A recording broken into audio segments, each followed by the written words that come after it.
Olá pessoal, tudo bem? Esse é o nosso Meditando em Deus, nosso projeto que visa edificar e abençoar a sua vida. Clique lá no nosso facebook.com/meditando em Deus e conheça mais do nosso projeto, seja edificado, abençoado debaixo da graça do Senhor. Bem, amados, nós vamos ler hoje e meditar nas Escrituras em 1 Pedro, capítulo 1, de 13 a 16. A palavra-chave desse trecho é santidade. E é tremendo aquilo que Deus nos ensina através desse lindo trecho das Escrituras. Espero de alguma maneira abençoar a sua vida. A Bíblia diz em 1 Pedro 1,13: portanto, cingindo os lombos do vosso entendimento, sede sóbrios e esperai inteiramente na graça que se vos ofereceu na revelação de Jesus Cristo, como filhos obedientes, não vos conformando com as concupiscências que antes havia na vossa ignorância. Mas como é santo aquele que vos chamou, sede vós também santos em toda a vossa maneira de viver. Porque está escrito: sede santos, porque eu sou santo. A palavra santidade, amados, mais do que nunca está em voga nos dias atuais. Só que muito se fala de santidade e pouco se vive, infelizmente, acerca da santidade. A santidade é um comportamento, é uma vida de consagração. E a Bíblia está dizendo, que nós temos que cingir os nossos lombos, os lombos do nosso entendimento, com essa santidade de Deus, com esse temor do Senhor. Nós temos que ser sóbrios, nós temos que esperar inteiramente na graça de Deus que Ele nos ofereceu através da revelação de Jesus Cristo. Ser sóbrio é alguém que é coerente, alguém que é equilibrado, é alguém que tem todas as suas faculdades debaixo da direção do Espírito Santo de Deus. É uma pessoa que está em harmonia com Deus, com os homens, é uma pessoa equilibrada. Se nós pudéssemos traduzir essa palavra, sobriedade seria equilíbrio. Alguém com todas as capacidades em desenvolvimento.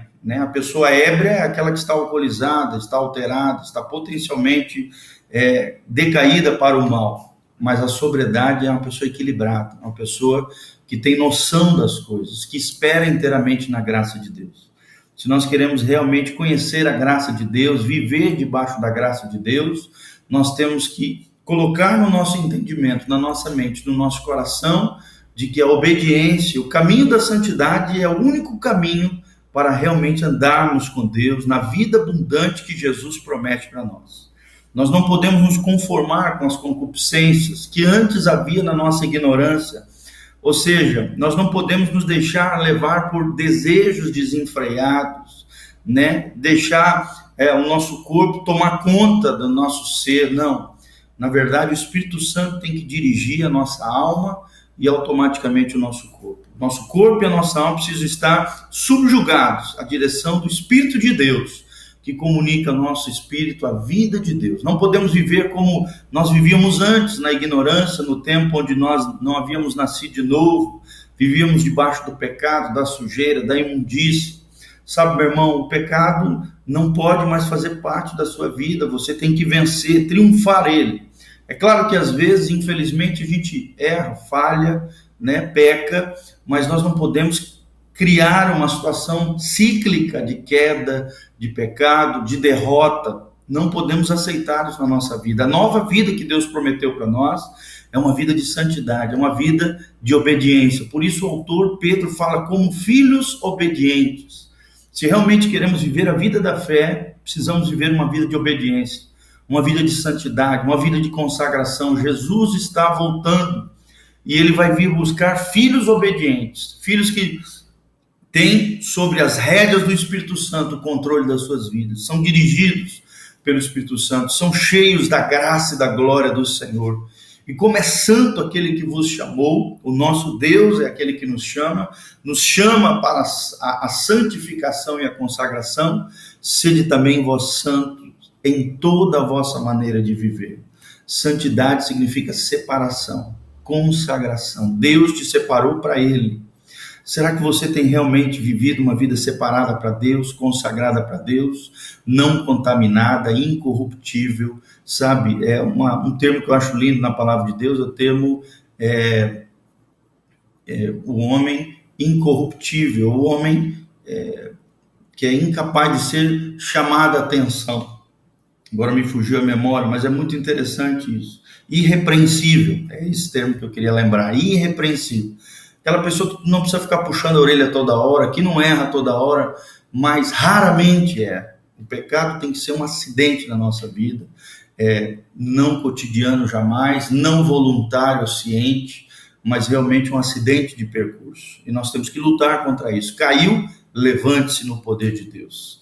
Sabe, errou, conserte o erro na sua vida, não aceite, não joga sujeira para debaixo do tapete, não viva debaixo dos grilhões do pecado, dos embaraços que Satanás tenta te ataviar, tenta te colocar debaixo dessas prisões chamado pecado. Lembre-se que todo pecado abre legalidade no mundo espiritual para a atuação de demônios em áreas específicas.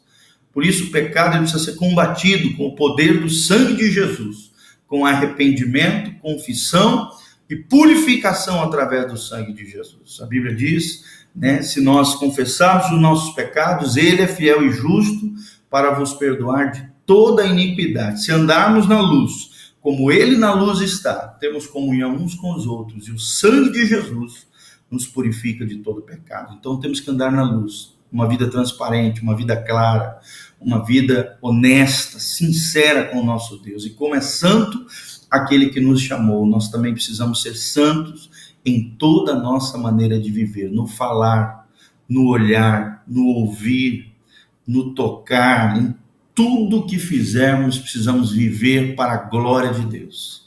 Seja santo, diz o Senhor, porque eu sou santo. Se você quer caminhar com Deus, o caminho a trilhar é o caminho da santidade, é o caminho da obediência, é o caminho da fé bíblica. Só assim podemos desfrutar da graça de Deus. Não faça graça com a graça de Deus. Não brinque de ser cristão. A vida cristã é algo sério. É uma vida de renúncia, é uma vida de entrega ao Senhor, toda a sua vida, todo o seu coração. Quanto mais nos entregamos a Ele, mais Ele vai trabalhando na nossa vida, mais Ele vai mostrando coisas que precisamos mudar, que precisamos nos santificar, nos consagrar. E essa ação é uma ação soberana do Espírito Santo, na medida em que nós nos entregamos e vivemos lendo a palavra, orando, buscando a Deus. Deus quer te santificar. E você precisa desejar a santidade do Senhor.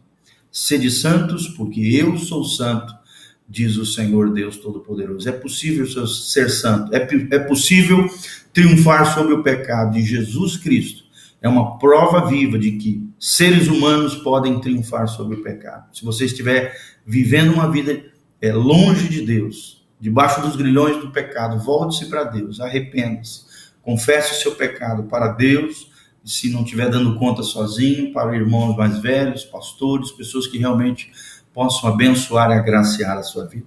Espero de alguma maneira abençoar o seu coração e a sua vida, que Deus te abençoe no nome de Jesus. Deixa eu orar por você, abençoando a tua vida no dia de hoje. Que o Senhor te abençoe, te guarde, que o Senhor faça resplandecer o seu rosto sobre ti e te encha de muita paz, que o sangue de Jesus te purifique de todo o pecado, que o Senhor tenha compaixão e misericórdia de ti, de mim, de todos nós, que o Senhor abençoe e prospere a tua vida, que você viva na santidade, no temor do Senhor, debaixo da graça de Deus e da unção do Altíssimo. Que as bênçãos do Senhor te sigam todos os dias e que você caminhe rumo à santificação e à salvação que só a graça de Deus nos proporciona. Que Deus te abençoe em nome de Jesus. Valeu, galera. Compartilhe essa palavra e não esquece de curtir o nosso facebook.com/meditando em Deus.